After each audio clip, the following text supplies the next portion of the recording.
السلام عليكم ورحمة الله وبركاته.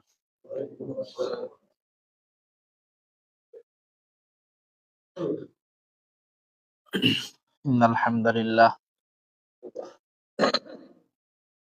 لله وكفى وسلام على عباده الذين اصطفى أما بعد فأعوذ بالله من الشيطان الرجيم بسم الله الرحمن الرحيم الرحمن علم القرآن خلق الإنسان علمه البيان الشمس والقمر بحسبان والنجم والشجر يسجدان والسماء رفعها ووضع الميزان ألا تطغوا في الميزان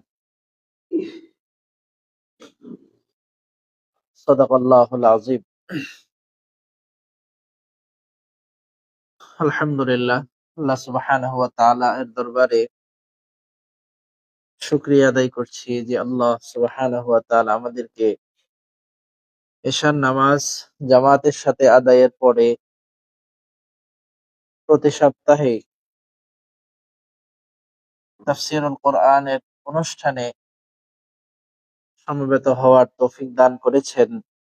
সেই জন্য আল্লাহ তাআলার দরবারে শুকর আদায় করছি, পড়ছি আলহামদুলিল্লাহ। দরুদ ও সালাম পেশ করছি আমার আপনার পেয়ারা নবী নবী মুহাম্মদ, সকলে পড়ছি সাল্লাল্লাহু আলাইহি ওয়াসাল্লাম। সম্মানিত মুহতারাম হাজিরিন, আজকে আমি আপনাদের সামনে সূরাতুর রহমান, আমাদের সকলেরই পরিচিত একটি সূরা, এই সূরা রহমানের প্রথম দিক থেকে কিছু আয়াত নিয়ে আলোচনা করার চেষ্টা করব। ওয়া তাওফীকি ইল্লা বিল্লাহ। এই সূরা রহমানের মধ্যে আল্লাহ রাব্বুল আলামিনের বিভিন্ন নিয়ামতের কথা বান্দাকে আল্লাহ তাআলা স্মরণ করাইছেন।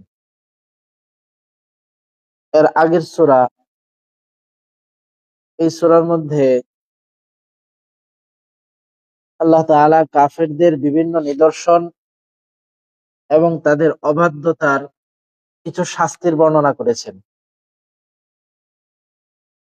সেখানে কাফেরদের পরিণতি সম্পর্কে বারবার আল্লাহ তাআলা উল্লেখ করেছেন এবং আরেকটা বিষয় আল্লাহ তাআলা স্মরণ করিয়ে দিয়েছেন, ওয়ালাকাদ ইয়াসসারনাল কুরআনা লিযিকরি ফাহাল মিন মুদ্দাকির।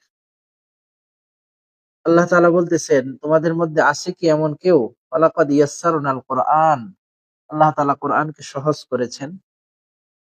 এই কোরআনের জিকির থেকে উপদেশ গ্রহণ করবে এমন কি কেউ আছে তোমাদের মধ্যে? অর্থাৎ কাফেরদের বা অবাধ্য জাতি যারা ছিল, অবাধ্য লোক যারা ছিল, তাদের বিভিন্ন অবস্থার বর্ণনার পরে আল্লাহ তাআলা এই কথা বলছেন যে তোমাদের ভিতরে এমন কি কেউ আছে যে তার মধ্য থেকে উপদেশ গ্রহণ করবে, অর্থাৎ এই উপদেশ গ্রহণ করে নিজের জীবনকে সুন্দর করবে। আগের সূরায় কাফেরদের বিভিন্ন নিদর্শন, শাস্তির কথা এবং এখান থেকে উপদেশের গ্রহণ করার কথা আল্লাহ তাআলা বারবার বলছেন। এই সূরার মধ্যে ঈসা দয়াময় আল্লাহ তাআলা তার বিভিন্ন নিয়ামতের কথা বর্ণনা করেছেন এবং এই কথার স্বীকৃতি দিয়েছেন যে ফাবিআইয়ি আলা রাব্বিকুমা তুকাযযিবান, যে তোমাদের মধ্যে এমন কে আছে যে আমার একটা নিয়ামতকে অস্বীকার করতে পারে, বা আমার এমন কোন নিয়ামত আছে যেটা অস্বীকার তোমরা করতে পারো। তো আল্লাহ তাআলা নিয়ামতের বর্ণনা দিচ্ছেন প্রায় শুরু থেকে নিয়ে শেষ পর্যন্ত, বেশিরভাগের মধ্যে আল্লাহ তাআলা বিভিন্ন নিয়ামতের, তার কুদরত, তার সৃষ্টির রহস্য, তার কত অনুগ্রহ দয়া আমাদের উপরে, তার অনেকগুলো বর্ণনা আল্লাহ তাআলা দিয়েছেন। দিয়ে আল্লাহ তাআলা আমাদেরকে সতর্ক করছেন যে কে আছে যে আমরা তোমাদের মধ্যে এমন কে আছে যে আমার কোন নিয়ামতটাকে তোমরা অস্বীকার করতে পারো। তো এখানে আল্লাহ তাআলা দয়াময় এবং বান্দাদের কে তার দিকে নিয়ে আসা এবং বিভিন্ন নিয়ামতের বর্ণনা আল্লাহ তাআলা এখানে দিয়েছেন। আগের সূরার মধ্যে কাফেরদের বিভিন্ন অবাধ্যতার কথা বর্ণনা করে শাস্তির কথা বর্ণনা করছেন, আর এখানে এসে নিয়ামতের কথা, অর্থাৎ আগে শাস্তির কথা বলে পরের সূরায় নিয়ামতের কথা বলছেন। ইতিপূর্বে আমি বহুবার বলেছি, প্রত্যেকটা সূরার মধ্যে বেশিরভাগ যে সমস্ত জায়গায় আল্লাহ তাআলা প্রথমে, বেশিরভাগ সূরার প্রথমে তাওহীদের বর্ণনা করেছেন, পরে জান্নাতের, পরে জাহান্নামের। যেখানে জাহান্নামের বর্ণনা আগে হয়েছে এর বর্ণনা শেষেই জান্নাতের বর্ণনা আসছে। আর যেখানে জান্নাতের বর্ণনা আগে দিচ্ছেন, বা ভালো মানুষ যারা, সৎপথ প্রাপ্ত, হেদায়েত প্রাপ্ত যারা, তাদের নিয়ামতের বর্ণনা যেখানে দিচ্ছেন, আর যারা অবাধ্য সাথে সাথে তাদের কথাও আল্লাহ তাআলা বর্ণনা করছেন। তো এই সূরার মধ্যেও এরকম ভাবে আল্লাহ তাআলা সন্নিবেশিত করে দিয়েছেন আমাদেরকে, যেন আমরা আগের সূরা থেকে সতর্ক হইয়া পরের সূরায় আশান্বিত হই বা বড় আশা প্রাপ্ত হই আল্লাহ তাআলার কাছ থেকে। এই জন্য আল্লাহ তাআলা এই সূরা রহমান আমাদেরকে দিয়েছেন। তো প্রথমে আল্লাহ তাআলা বলতেছেন আর রহমান, অশেষ দয়ালু আল্লাহ, পরম দয়ালু আল্লাহ, দয়াময় আল্লাহ। রহমান অর্থ হলো দয়াময়, যিনি দয়ার সাগর, সমস্ত দয়ার মালিক হলো আল্লাহ তাআলা। আর রহমান, আলহামদুলিল্লাহি রাব্বিল আলামিন, আর রহমানির রহিম। তো রহমান হলো আল্লাহ তাআলা, যে পরম দয়ালু রহমান আল্লাহ। তো আরবের কাফের মুশরিকরা, আল্লাহ তাআলা এই জন্যই কথাটা বলছেন এই সূরার শুরুতেই, যে আরবের কাফের মুশরিকরা আল্লাহকে আল্লাহ বলে স্বীকার করত। মান খালাকাস সামাওয়াতি ওয়াল আরদ, তখন তারা সবাই বলছে লা ইয়াকুলুনাল্লাহ। যে হে রাসূল, আপনি যদি তাদেরকে জিজ্ঞাসা করেন যে আসমান কে বানাইছে, মান খালাকাস সামাওয়াতি ওয়াল আরদ, আসমান এবং জমিন কে বানাইছে, তারা সকলেই অবশ্যই এই কথা বলবে লা ইয়াকুলুনাল্লাহ, যে অবশ্যই অবশ্যই কে বানাইছে, আল্লাহ বানাইছে। এই কথা তারা বিশ্বাস করত এবং স্বীকৃতিও দিত। কিন্তু আল্লাহ তাআলাকে রহমান বলে তারা স্বীকৃতি দিত না। আল্লাহ যে রহমান, সমস্ত দয়ার ভান্ডার, সর্বময় রহমতের মালিক যে আল্লাহ, এটা তারা কি করতো না, স্বীকার করতো না। যার বর্ণনা সূরা ফুরকানের ৬০ নম্বর আয়াতের মধ্যে আল্লাহ তাআলা দিয়েছেন এভাবে, ওয়াইদা কিলা লাহুমুস জুদু লির-রহমান ক্বালু আমার রহমান আনাসজুদু লিমা তা'মুরুনা ওয়া যাদাহুম নুফুরা। তাদেরকে যখন বলা হয়, ওয়াইদা কিলা, যখন তাদেরকে বলা হয় লাহুমুস জুদু লির-রহমান, যে তোমরা রহমানকে কি করো, সিজদা করো, তখন ক্বালু, তারা বলতো মার রহমান, রহমান কে? তখন তারা কি বলতো, রহমান কে, মানে এটাকে তারা স্বীকার করতো না। আনাসজুদু লিমা তা'মুরুনা ওয়া যাদাহুম নুফুরা, যে এই জন্য তারা রহমানকে, আল্লাহ তাআলা যে রহমান, এটা বলে তারা কি করতো না, স্বীকার করতো না। এই জন্য আল্লাহ তাআলা এখানে রহমান শব্দ ব্যবহার করেছেন, যে আর রহমান, যে আর রহমানকে যদি রহমান বলে তারা স্বীকার করে, তাহলে তাদের শিরিক মুশরিকগিরি আর থাকবে না। কারণ সর্বময় রহমতের মালিক আল্লাহ, তাহলে তো আর তারা যে দেবদেবীদের পূজা করে, তারা যে মূর্তিগুলোর পূজা করে, এটার মূল উদ্দেশ্য কি? এটার উদ্দেশ্য হলো যে তারা আল্লাহ তাআলার সাথে একটা সম্পর্ক তৈরি করে দিবে। কাফেরদের মূল উদ্দেশ্য এটাই ছিল ওই সময়ে, যখন রাসূল সাল্লাল্লাহু আলাইহি সাল্লাম তাওহীদের প্রচার করতেছেন, তখন ওই আবু জাহেল, উতবা, সাইবা, তারা তো এই কথা বলছেন যে আসমান জমিন আল্লাহ বানাইছে, কিন্তু তারা এটা স্বীকার করত। স্বীকার করার পরে জিজ্ঞাসা করা হয়েছে, তোমরা এই যে লাত, উজ্জাত, মানাত, এদের সামনে মাথা নোয়াও, এদের সামনে খাবার দাও, এটা কেন? তো আল্লাহ তাআলার বর্ণনা কোরআনের মধ্যে আসছে যে তারা ভালো ব্যক্তি ছিল, তাদের সাথে আল্লাহর সম্পর্ক ভালো ছিল, এই জন্য আমরা তাদের সাথে সম্পর্ক রাখি, সম্পর্কটা একটু ভালো রাখি, যেন আমাদের পক্ষ হইয়া তারা আল্লাহর কাছে কি করে, একটু ওকালতি করে বা সুপারিশ করে। এই জন্য আমরা তাদেরকে কি করি, লাত, উজ্জাত, মানাত যারা আছে তার কিছু ইবাদত বন্দেগী করি। তো আল্লাহ তাআলাকে যদি সর্বময় রহমতের মালিক মনে করা হয়, তাহলে তো লাত, উজ্জাত, মানাতের আর কোনো দরকার নেই। দরকার আছে? কারণ আল্লাহ তাআলাই তো সব রহমতের মালিক, গুনাহ মাফের মালিক। তো আল্লাহ তাআলা রহমতের মালিক যদি মাইনে নেয়, তাহলে তো তাদের শিরকগিরি শেষ, তাদের মূর্তিদের ইবাদত বন্দেগী শেষ। এই জন্য আল্লাহ তাআলা বলেন যে আর রহমান, যে তারা রহমানকে রহমান বলে কি করে না, স্বীকার করতে চায় না। এই জন্য আল্লাহ তাআলা প্রথমেই সূরার প্রথম আয়াতের মধ্যে আল্লাহ তাআলা বলছেন আর রহমান, তিনি তো সে রহমান, দয়াময় আল্লাহ। আল্লামাল কোরআন, যিনি শিখিয়েছেন, শিক্ষা দিয়েছেন কোরআন। আল্লাহ তাআলা আমাদেরকে ঐশী বাণী, ঐশী গ্রন্থ আল কোরআন আমাদেরকে দিয়েছেন, এটা শিক্ষা দিয়েছেন। শিক্ষক হিসেবে রসুলকে পাঠাইছেন, রসুলের উপরে আল্লাহ তাআলা কোরআন দিয়েছেন। এই কোরআন আমাদের কাছে পৌঁছানোর জন্য রসুলকে শিক্ষক হিসাবে পাঠাইছেন। তো রসুল আইসা আমাদেরকে কোরআন শিখাইছেন, শিক্ষা দিচ্ছেন। তো আল্লাহ তাআলার পক্ষ থেকে আমাদের উপরে কি আসছে, কোরআন। এবং সেই কোরআন আল্লাহ তাআলা আমাদেরকে শিখাইছেন। আল্লামাল কোরআন, যিনি কোরআনকে শিক্ষা দিয়েছেন। কেন শিখাইছেন? যেন আমরা এখান থেকে কি হতে পারি, সৎ পথ প্রাপ্ত হতে পারি। এটা শিক্ষা গ্রহণ করে, এটার শিক্ষা গ্রহণ করে এই শিক্ষাটা যেন আমি আমার পুরা জিন্দিগির ভিতরে ফিট করতে পারি। আমি আমার পুরা জিন্দিগির ভিতরে আল্লাহ তাআলার এই কোরআনটাকে ফিট করতে পারি এবং রসুলের সুন্নাহ দিয়ে আমি আমার জীবনটাকে সাজাইতে পারি। এই জন্যই আল্লাহ তাআলা বলেন আল্লামাল কোরআন, আমি কোরআন শিক্ষা দিয়েছি। এবং প্রথম যে আয়াত আমাদের উপর অবতীর্ণ হয়েছে, ইকরা বিসমি রাব্বিকাল্লাযী খালাক, প্রথম আয়াতটাই হচ্ছে অবতীর্ণ কি ইকরা। আপনি কি করেন? পড়েন। ইকরা, আল্লাহর সর্বপ্রথম শব্দটা কি? ইকরা, পড়েন। পড়ার কথা প্রথমেই বলছেন, ইকরা বিসমি রাব্বিকাল্লাযী খালাক, যে আপনি আপনার রবের নামে কি করেন? পড়া শুরু করেন। খালাকাল, ইকরা বিসমি রাব্বিকাল্লাযী খালাক, সেখানে আল্লাহ তাআলা পড়ার কথা প্রথমেই বলছেন। তো এখানে আল্লাহ তাআলা বলছেন আল্লামাল কোরআন, যে আল্লাহ তাআলা আমাকে আপনাকে শিক্ষা দিয়েছেন কি? কোরআন। কেন শিক্ষা দিয়েছেন? শিক্ষার উদ্দেশ্য হলো শিক্ষার মাধ্যমে মানুষ কি করে? জ্ঞান অর্জন করে। শিক্ষার মাধ্যমে কি করে? জ্ঞান অর্জন করে। যে যত বেশি পড়াশোনা করে সে তত বড় জ্ঞানী হয়। যে যত ভালো করে পড়াশোনা করে তার জ্ঞান তত বাড়তে থাকে। তো আল্লাহ তাআলা আল্লামাল কোরআন, এই কোরআন হলো সবচেয়ে বড় জ্ঞানের একটা ভান্ডার। সূরা ইয়াসিনের দ্বিতীয় আয়াতের মধ্যে আসছে ইয়াসিন ওয়াল কোরআনিল হাকিম। এখানে হাকিম, হাকিম শব্দের অর্থ হলো প্রজ্ঞাময়, যার অধিক জ্ঞান আছে। তো আল্লাহ তাআলা এখানে কোরআনকে কি বানাইছেন? জ্ঞানের এক ভান্ডার। কোরআনকে কি বানাইছেন? জ্ঞানের এক ভান্ডার বানাইছেন। ইয়াসিন ওয়াল কোরআনিল হাকিম, যে এই কোরআন, প্রজ্ঞাময় কোরআনের শপথ করেছেন। অর্থাৎ কোরআনের মধ্যে কি আছে? প্রজ্ঞা আছে, জ্ঞান আছে। এখান থেকে মানুষের যা দরকার সব কিছু আল্লাহ তাআলা এখানে দিয়ে দিছেন। এই জন্য যে যত বেশি পড়বে সে তত এখান থেকে শিক্ষা করবে, এবং যে যত এখানে পড়বে তার নতুন নতুন ইলম আল্লাহ তাআলা তাকে দান করবেন। এবং ওহির যে একটা জ্ঞান, ওহির জ্ঞান এটা সবাই পায় না। ওহির জ্ঞান যে পায় তাকে আল্লাহ তাআলা অলৌকিক কিছু ক্ষমতা দান করেন, বা অলৌকিক কিছু বুদ্ধি বা জ্ঞান আল্লাহ তাআলা আল্লাহ প্রদত্ত ভাবে তার উপরে আসে।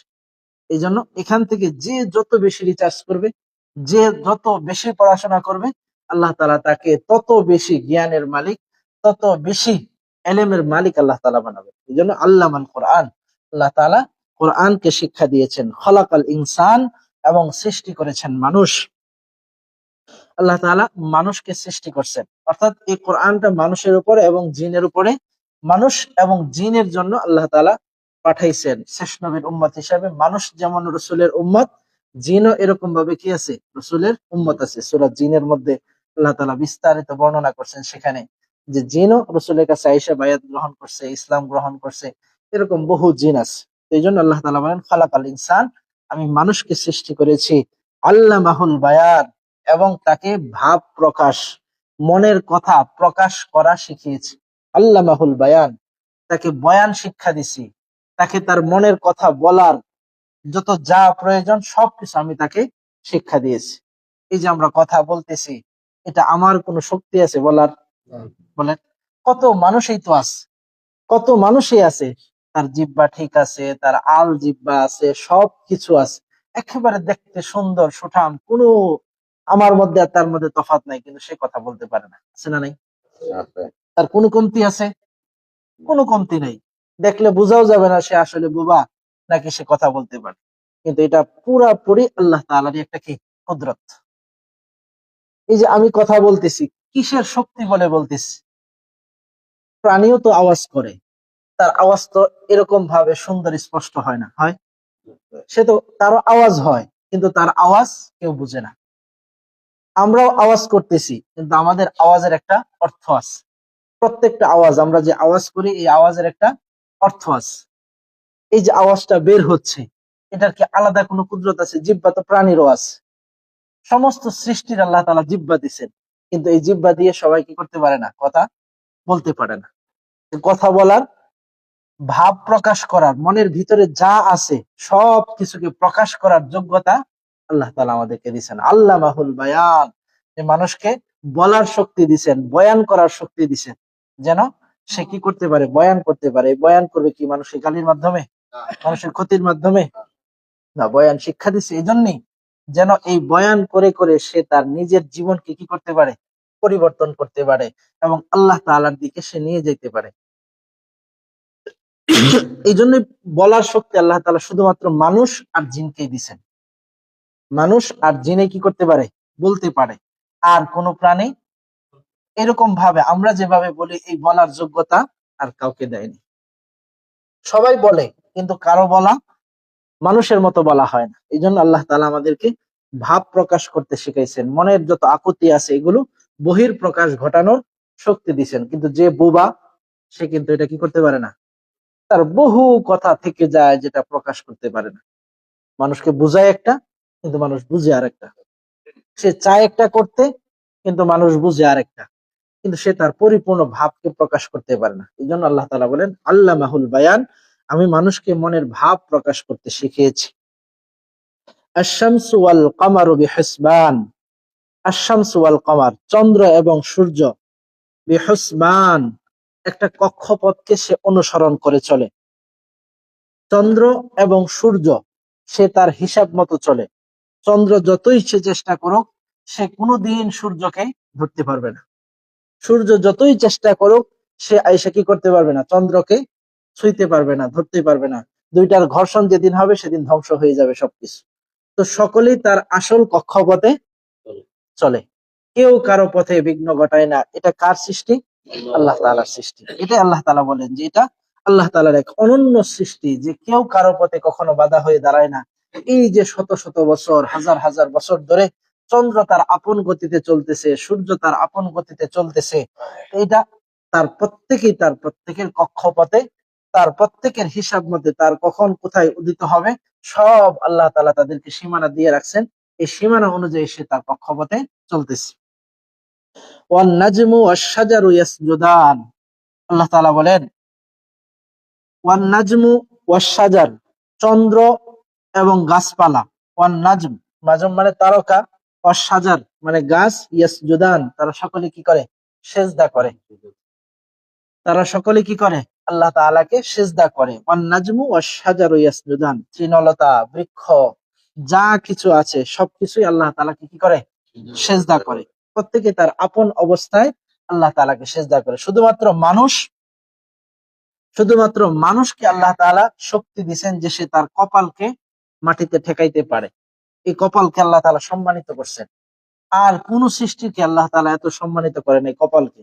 এক একটা প্রাণীর দিক তাকায় থাকেন, প্রত্যেকটা প্রাণী সে তার মুখের মাধ্যমে জমিন থেকে খাবার গ্রহণ করে, তাই না? প্রত্যেকটা প্রাণী মুখের মাধ্যমে জমিন থেকে খাবার গ্রহণ করে, সে হাতে গ্রহণ করে না। তো একমাত্র মানুষ যাকে আল্লাহ তাআলা সম্মানিত করছেন, এই মানুষ হাত দিয়ে খাবার গ্রহণ করে মুখে ওঠায়। শুধুমাত্র মানুষের কপালটা সেজদা যখন করে তখনই কিন্তু মাটিতে লাগে। সেজদার জন্যই মানুষ শুধু কপালকে মাটিতে লাগায়। অন্য কোনো কারণে মানুষ কপালকে মাটিতে লাগায় না। কেন? কপাল হলো একটা সম্মানিত জিনিস, কারণ এই কপালের মাধ্যমে সে কাকে সেজদা করে, আল্লাহকে সেজদা করে। তো মানুষকে আল্লাহ তাআলা শ্রেষ্ঠত্ব দিচ্ছেন অনেকগুলো কারণে, কিন্তু অন্যান্য যত তৃণলতা যা কিছু আছে সকলেই তার আপন অবস্থায় আল্লাহ তাআলার তাসবিহ পড়ে। প্রত্যেকে তার আপন অবস্থায় আল্লাহ তাআলার তাসবিহ পড়ে। যেমন সূরা বানী ইসরাঈলের মধ্যে আল্লাহ তাআলা বলে তুসাব্বিহু লাহুস সামাওয়াতুস সাব'উ ওয়াল আরদু ওয়া মান ফীহিন ওয়া ইন মিন শাইইন ইল্লা ইউসাব্বিহু বিহামদিহি ওয়ালাকিন লা তাফকাহুনা তাসবিহাহুম ইন্নাহু কানা হালিমান গফুরা। আসমান এবং জমিনের মধ্যে যা কিছু আছে, তুসাব্বিহু লাহুস সামাওয়াতুস সাব'উ ওয়াল আরদু ওয়া মান ফীহিন, আসমান এবং জমিনের মধ্যে যা কিছু আছে সব কিছুই আল্লাহ তাআলার তাসবিহ পড়ে। প্রত্যেকে কি করে? আল্লাহ তাআলার তাসবিহ পড়ে। তো এখন তাসবিহ পড়ার ধরন আল্লাহ তাআলা পরিবর্তন করেছেন। কেউ রুকু অবস্থায়, অর্থাৎ চতুষ্পদ জন্তু যেগুলো আছে এগুলো তার কোমরকে রুকু অবস্থায় রেখে সার্বক্ষণিক সে আল্লাহ তাআলা তাসবিহ পড়তেছে।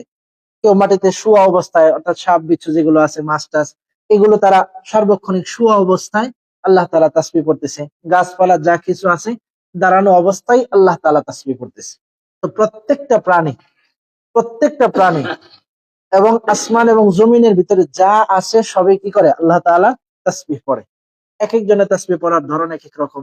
যে আল্লাহ তাআলা বলছেন সূর্য তার কি? আল্লাহ তাআলার জিকির। কারণ এই যে সূর্যকে বলছেন যে তোমার সময় হবে যখন শীতকাল আসবে, তখন সূর্য কি এদিক থেকে উদিত হয়। আবার যখন গরমকাল আসে তখন সূর্য আর একটু এদিক থেকে উদিত হয়। এই যে উদিত হয় অস্ত যায়, কোন সময় যে এখান থেকে অস্ত যায়, আবার কখনো এখান থেকে অস্ত যায়। চন্দ্র আবার কখনো পূর্ব মানদণ্ড, তুলনা দণ্ড, মিজান প্রতিষ্ঠা করেছেন। তো মিজানের আরেক অর্থ হলো ইনসাফ। মিজানের আরেক অর্থ কি? ইনসাফ। মানুষের উপরে ইনসাফ প্রতিষ্ঠা করা এবং ন্যায় বিচার প্রতিষ্ঠা করা। দাঁড়িপাল্লার আরেকটা মিজানের আরেকটা অর্থ কি? ন্যায় ইনসাফ। ন্যায় এবং ইনসাফ, ন্যায় বিচার, ইনসাফ প্রতিষ্ঠা করা। কারণ এটার মাধ্যমে আল্লাহ তাআলা হাশরের ময়দানে মানুষের আমল তুলনা করবেন যে তুমি কতটুকু ভালো করছো, কতটুকু মন্দ করছো, এর প্রত্যেকটার পুঙ্খানুপুঙ্খানু হিসাব আল্লাহ তাআলা ওই হাশরের ময়দানে নেবেন। এই জন্য দুনিয়াতে যতদিন আল্লাহ তাআলা আমাদেরকে বাঁচায় রাখে, সব সময় আমরা কি থাকবো? ইনসাফের সাথে থাকবো, ইনসাফ করব। মানুষের সাথে কি করব? ইনসাফ করব। বেইনসাফ কখনো করব না। সে যেই হোক, আমার শত্রু হোক, আমার বন্ধু হোক, আমার আত্মীয় হোক, সবার সাথে কি করব? ইনসাফ করব। কারণ এই ইনসাফের অনেক দাম। ইনসাফের সাথে কথা বলা, মানুষকে কষ্ট না দেওয়া, মানুষের সাথে সুন্দর আচরণ করা। সূরা হুজরাতের মধ্যে আল্লাহ তাআলা সেখানে লম্বা একটা বর্ণনা দিয়েছেন যে ইনসাফ সম্পর্কে, যে মানুষের সাথে ইনসাফ প্রতিষ্ঠা করো। যিনি বিচারক তিনি তার জায়গা থেকে সর্বোচ্চ ইনসাফের সাথে বিচার পরিচালনা করবেন। যার অনুসারী যারা থাকবে, যারা বিচার প্রার্থী হবে, তারাও যেন ইনসাফের সাথে হয়, সেখানে যেন সত্য মিথ্যা মিশ্রণ না করে বিচার না চায়। কেন? আল্লাহ তাআলা বলছেন ইনসাফ করতে। কেন জন্য আল্লাহ তাআলা বলেন ওয়াদা আল মিজান। ওয়াদা আল মিজান, মিজানকে আল্লাহ তাআলা সৃষ্টি করেছেন। আল্লাহ তাতগাউ ফিল মিজান, যেন তোমরা মানুষের উপরে জুলুম না করো। আল্লাহ তাতগাউ ফিল মিজান, এটা আল্লাহ তাআলা এই জন্য করছেন যেন তোমরা কি না করো? মানুষের উপরে জুলুম না করো। ওয়া আকিমুল ওয়াজনা বিল কিসতি ওয়া লা তুখসিরুল মিজান। আল্লাহ তাআলা বলেন ওয়াকিম, তোমরা প্রতিষ্ঠা করো ওজন, ওজনকে প্রতিষ্ঠা করো, বিল কিসতি, ন্যায়ভাবে, ওয়া লা তুখসিরুল মিজান, এবং পরিমাপে কম দিও না। পরিমাপে কম দিও না। আমরা যদি প্রত্যেকের জায়গা থেকে ইনসাফ করি, প্রত্যেকে যদি প্রত্যেকের জায়গা থেকে ইনসাফ করে চলে, তাহলে দুনিয়াতে অশান্তি হবে? অশান্তি হবে? কোনো অশান্তি হওয়ার কোনো সুযোগ নেই। আমি যদি আমার যতটুকু হক আছে, আমি যদি আমার হক পুরা করি, তাহলে সমাজে আর কি হবে না? কখনো বিশৃঙ্খলা হবে না, কোনো বিশৃঙ্খলা হবে না।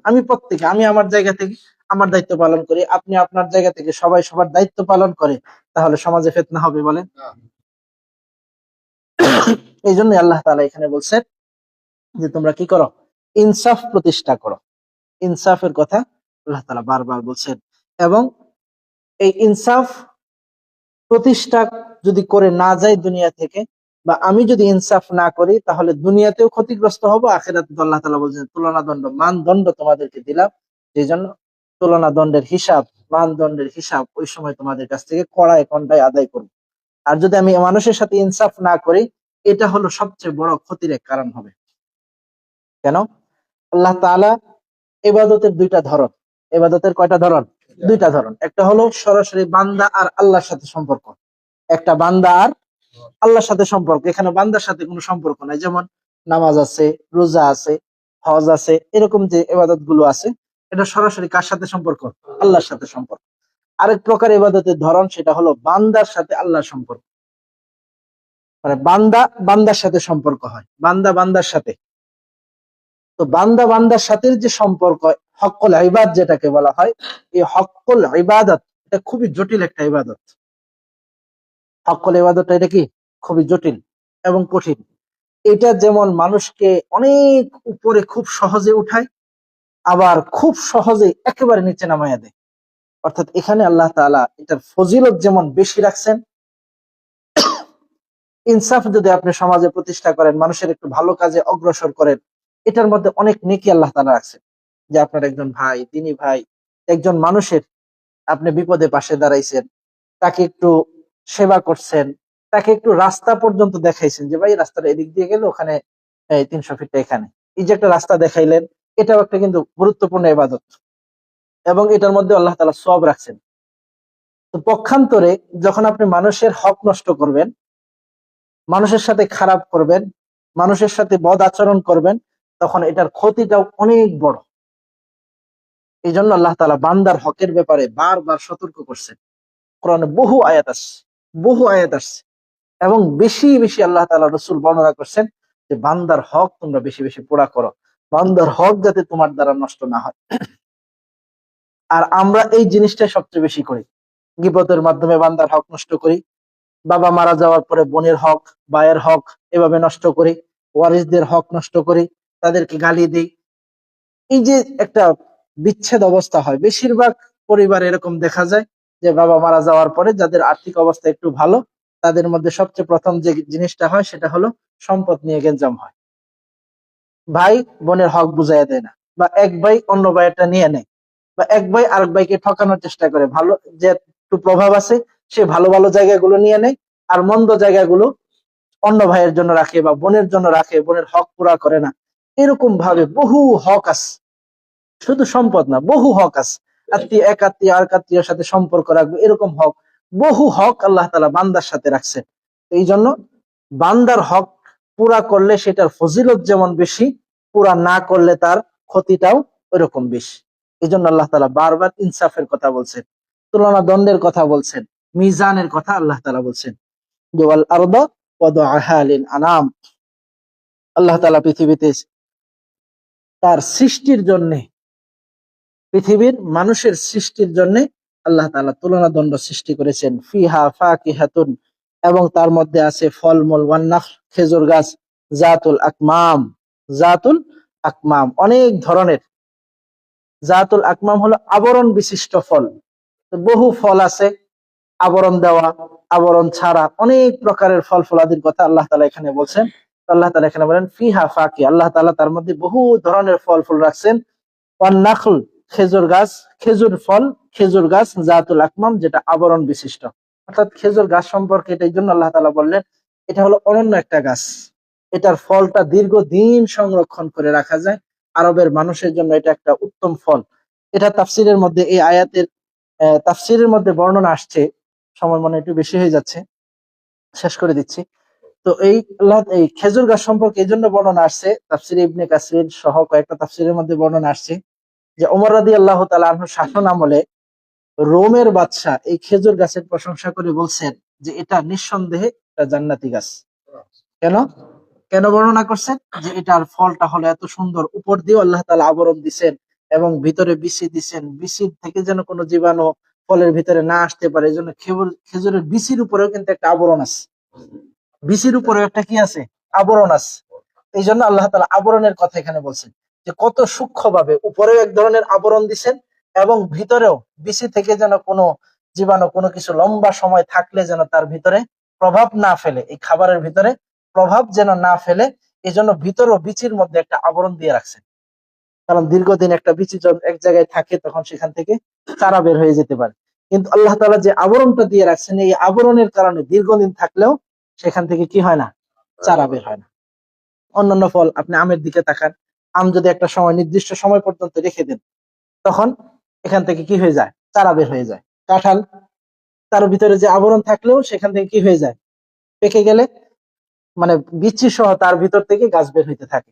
তো এখানে আল্লাহ তাআলা এই জন্য খেজুর গাছে বর্ণনা দিচ্ছেন এটা আরবের জন্য একটা সুন্দর উপযোগী খাবার, যে এত সুন্দর এক আবরণ দিচ্ছেন যেটা যতদিনই যেভাবেই রাখা হোক সেখান থেকে কি হয় না, গাছ বের হয়ে যায় না, এটার খাবারের গুণগত মান সহজে নষ্ট হয় না। এই জন্য আল্লাহ তাআলা খেজুর গাছের বর্ণনা দিচ্ছেন।